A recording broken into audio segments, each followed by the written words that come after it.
Once upon a time in the village of Ibi Oko, the market square was alive with the music of haggling voices and beating drums. Yet, Namdi stood still, gripping a carved pendant his mother had given him. It burned hot in his hand, as if warning him of a storm to come. Somewhere in the distance, an old woman's voice rang out. The sins of the ancestors never die. Her eyes met his briefly, and the pendant burned brighter. Namdi's journey had begun, though he had no idea what awaited him. Mama Okik was a woman of few words, her silence a testament to years of betrayal and suffering. Namdi, she said one evening, her voice trembling, never forget who you are. The world may strip you of everything, but your identity is your armor. Namdi didn't understand then.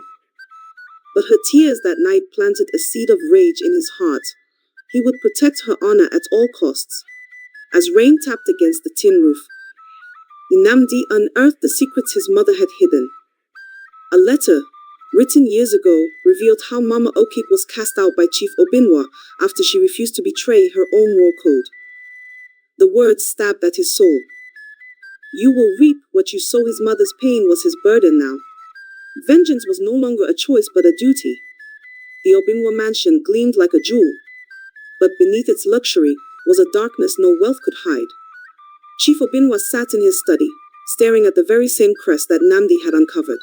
His past haunted him, yet he remained unrepentant. When a servant whispered that a young man named Namdi Okik was at the gate, his heart skipped a beat. The sins of his youth had returned. You destroyed my mother's life. Namdi's voice echoed through the grand room. Chief Obinwa dismissed him with a wave, but his daughter Amaka couldn't look away. There was fire in Namdi's eyes and something else, truth. That night, Amaka found herself questioning her father's legacy for the first time. In the dead of night, Namdi approached the shrine. A voice, deep and otherworldly, greeted him. Your rage blinds you. Namdi. The curse will consume you as it consumed those before you. The spirit revealed an ancient betrayal that had cursed both families, a betrayal so vile that only blood could undo it. Adalma, the sorceress whose curse bound the families, revealed the cruel truth. Chief Obinwa's ancestors had betrayed hers, stealing sacred artifacts and dishonoring her lineage. The curse is not just on them, she hissed. It is on you too, child of vengeance. Bound by a shared desire to end the suffering, Namdi and Amaka worked through the night. She showed him a softer side of humanity he hadn't seen in years. Together, they found the location of Adalma's stolen artifacts, the key to breaking the curse. The final moments were not a battle of swords, but a battle of hearts. Namdi returned the artifacts, but Adalma demanded more, an apology. Chief Obinwa, humbled by his sins, knelt before her. For the first time, Namdi saw the man not as an enemy, but as a broken soul. Peace had finally returned to Ibi Oko. The sins of the past were buried, not by vengeance but by understanding. Namdi had found something greater than revenge: freedom. Adalma's story began in a time of peace. Her village flourished under the blessings of the gods until one fateful day. The ancestors of Chief Obinwa's family, driven by greed, betrayed her people and stole their most sacred artifacts. The gods wept, and in their sorrow, Adalma's heart turned cold, her vengeance eternal. What was taken must be returned, she declared, cursing the bloodlines of all involved.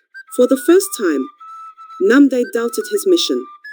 Would vengeance truly heal his mother's wounds, or would it doom them further? The ancestral pendant in his hand felt heavier than ever. As if the spirits themselves awaited his decision, Amaka's voice trembled with emotion. Father, how long will you hide from the truth? You've built this empire on lies, and now it's falling apart. Chief Obinwa's hand shook as he placed his glass down. You don't understand, he said, his voice breaking. Everything I did was to protect us, but even he knew that protection had come at too great a cost. Adalma's warnings grew dire. The curse is not just theirs, Namdi. If you allow hatred to consume you, you will carry it to your grave. Choose wisely, for the gods have little patience. Her voice echoed as the cauldron showed Namdi's future alone, broken and cursed forever. After weeks of searching, Namdi and Amaka finally uncovered the resting place of the stolen artifacts.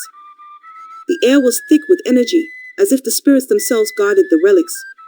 Returning them would mean risking everything, but it was the only way to end the curse.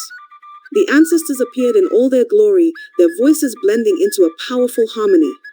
You have returned what was taken, they said. But forgiveness must also be earned. Chief Obinwa's voice cracked as he spoke. I ask for your mercy, not for myself, but for my family.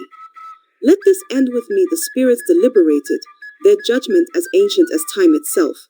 The ritual was unlike anything Namdi had ever seen. Adaoma chanted ancient words, her voice rising and falling like waves. As the artifacts were cleansed in the sacred water, a gust of wind swept through the shrine, carrying away the darkness that had plagued the families for generations. The curse was lifted, but the scars it left behind would remain a lesson for all. In the end, it was not wealth or power that brought peace, but understanding and unity. Namdi forgave, not because they deserved it, but because he deserved freedom. As the family shared a meal, the past seemed to fade, replaced by the promise of a brighter future. With the curse broken, Namdi found a new calling. No longer burdened by anger, he dedicated his life to preserving the traditions and history of his people. His journey had taught him that true strength lies in healing, not in vengeance. The shrine stood silent, its purpose fulfilled.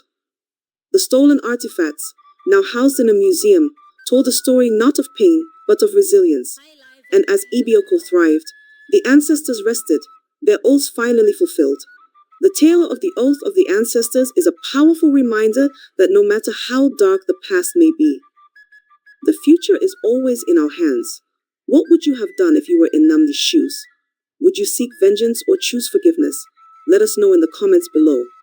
If you enjoyed this story, don't forget to like, share, and subscribe to our channel for more captivating Nigerian true life tales. Hit the notification bell so you never miss an update, and join us as we continue to explore the beauty, drama, and lessons of African culture. Thank you for watching, and remember, our ancestors' wisdom lives on through us. Stay inspired.